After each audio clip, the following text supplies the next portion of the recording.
Poll question today. How should the Canucks address defense? By trade or signing Ethan Bear? We will put it to our next guest. He joins us now from Rogers Arena. It's Rinkwide's Jeff Paterson, our Canucks reporter. And Jeff, just before we get into a busy week ahead and the poll question and some other topics here around the Vancouver Canucks, two losses in a row, two regulation losses in a row, both on one away from Rogers Arena, one on home ice. Where's your concern level right now? I don't think it's terribly high. They've got to be better than they have been the last couple of games.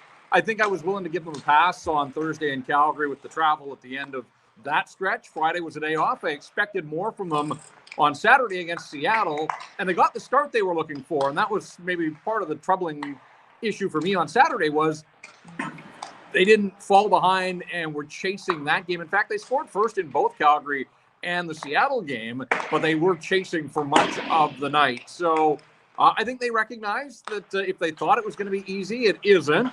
Now, they've been gifted a little bit of help here on the schedule with the San Jose Sharks, but even in saying that, San Jose seems to have found a level, whatever that level is, and it's not going to be a great level. They're better than they were when the Canucks thumped them 10-1 a couple of weeks back. So I just think, there are too many guys that have gone a little bit too quiet with this hockey club right now. I think they recognize that, and you hope that a night like this against San Jose can be what cures a number of the guys that are really fighting it. In fact, you look at Andrei Kuzmenko, some pointed words from the coach after the game against the Kraken the other night. His last goal came in San Jose. Same with Sam Lafferty. And Anthony Beauvillier's only goals this season came against the Sharks in the tank. So it's been a while since a handful of those guys have scored. It can't always be on the Stars and the power play. There are some nights where you need some secondary scoring, and maybe this is a night where some of those guys are able to bump their slumps. Coach elaborated on that a little bit too, saying he wanted this team to play, or that line, Kuzmenko's line. So he kind of dragged Mikheyev and Paterson into the critique here a little bit, saying they needed to play with some more pace and push it a little bit more rather than he didn't want to use the word slow, but then he used the word slow.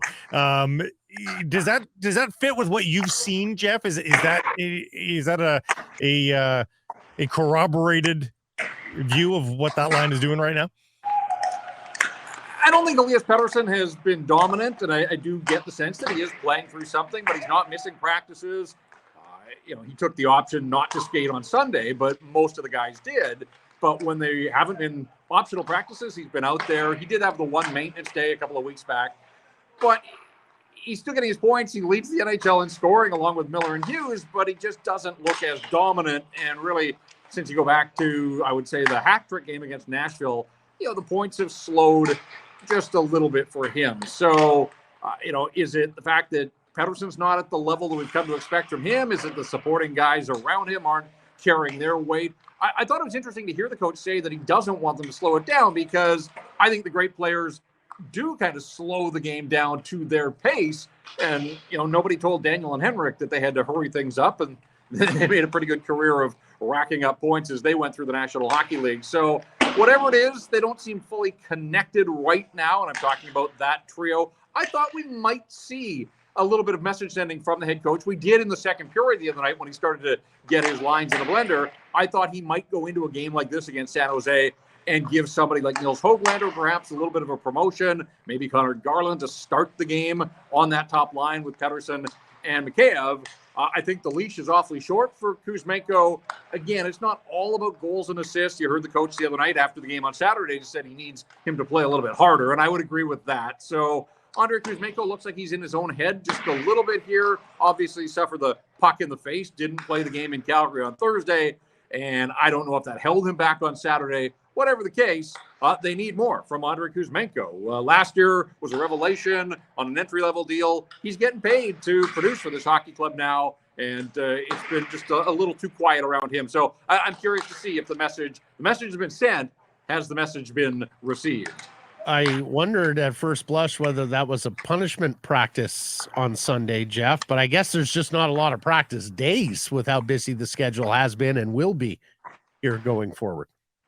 Yeah, it was whatever the opposite of a punishment practice was, Matt. There were, I think, 6 or 7 guys on the ice. Most of them were given the day off. So when I left the rink on Saturday night, I too thought, all right, maybe we'll see the coach crack the whip more than just at the podium here. But I think it was more about pat on the back as opposed to a kick in the butt here with the compressed schedule, with the fact that they're out on the road after this one for 3 and 4 nights over the U.S. Thanksgiving. And so I do think that rest right now is probably most important. But in saying that, if they don't respond after getting the rest here, it only gets tougher the rest of the week here. And even the return match in San Jose on Saturday, that's the 3rd game in 4 nights after a bit of a screwy geographical road trip that takes them from Colorado to Seattle and then south to the Bay Area rather than, and who knows if it was building availability or what the factors were there, but usually you would go Colorado, San Jose, and then work your way back north and finish off with a stop in Seattle. But that's not the way it goes. You play them the way they're laid out on the schedule here. So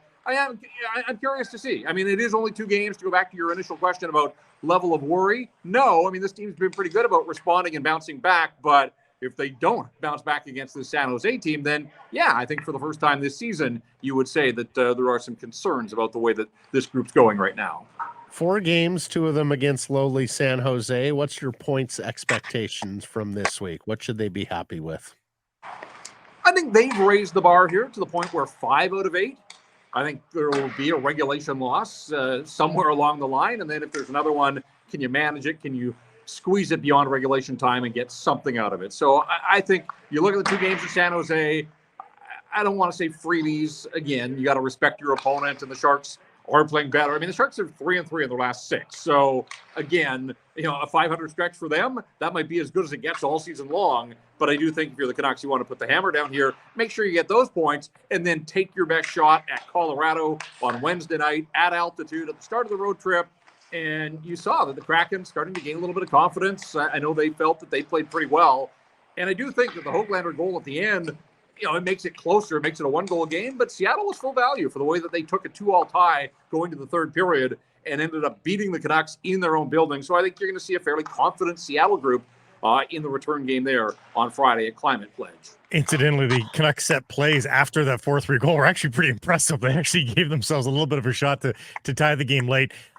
We saw on rink-wide a lot of feedback, people saying, they're really missing Suter and Soucy. Is that a thing? Like this team with all of its superstars still in the lineup, can they miss Suter and Soucy? It was interesting. Rick Tocchet on Sunday, I thought, had a fascinating answer. I asked him, how much are you missing Pius Suter right now?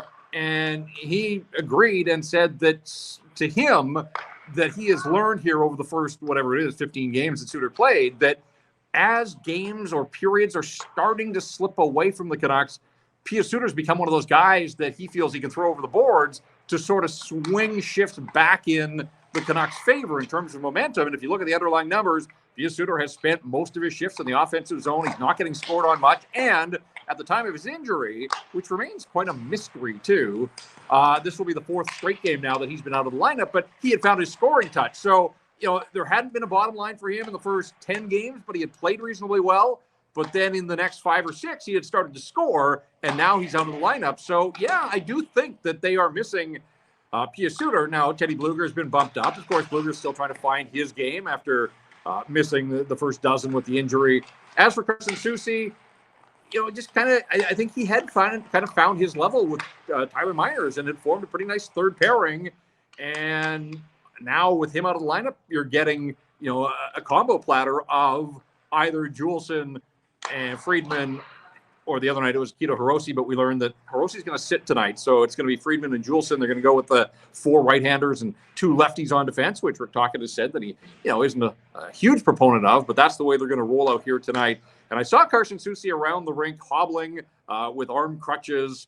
And, they said 6 to 8 weeks, and the way that he was moving awfully slowly kind of looks and feels like it's going to be every bit of that. So I think the Canucks are going to have to be prepared to get early into the new year. Lastly for me, Jeff, answer the whole question. How should they address the defense here, via trade or Ethan Bear? And we caught the rink-wide video of him skating on his own in West Kelowna as he prepares for an NHL comeback. Yeah, and just quickly on that video, I will say that, it was encouraging to me. Remember, it was a shoulder injury. So, the fact that he looked to have pretty good range of motion, winding up big slap shot, and even a little bit of contact with his skating coach. Not that you can judge a lot there, but, I think he's trying to replicate some of the things that he's going to have to ramp up here as he gets closer to a return, wherever that is and whenever it is. But, for the most part, just based on that video, I mean, it looks like he has progressed fairly nicely here to the point that he could be an NHL player before too long. Now, that seems like it would be a relatively easy ad for the Vancouver Canucks if they can figure out the dollars on a prorated contract and those types of things. Any talk of a trade, Matt, comes back to the idea that they have been trying so hard to consummate trades for the better part of a season and a bit now, and it's the same cast of characters.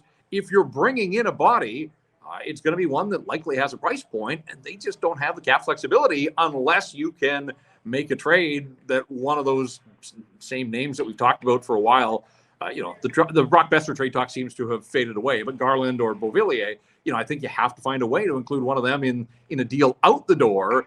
But on their own, they're not going to fetch you a defenseman that's going to come in and play in your top four. So that brings it back to sweeteners and how prepared are the Canucks to part with either prospects or a relatively high draft pick. So it's sort of the same conversation in that regard. I would think the short-term solution to me would take a long, hard look at Ethan Bear. It would be a pretty seamless transition for a guy that was here, familiar with his teammates, familiar with the coaching staff. I do think that you could plug and play with a player like Ethan Bear once he gets the green light from the doctors to resume his NHL career. Thanks for this, Jeff. Be with you on Rink Wide. Look forward to it. All right, guys. Thank you. Finning Canada is your local dealer for cat equipment built to handle work in Western Canada. Visit finning.com for a location nearest you.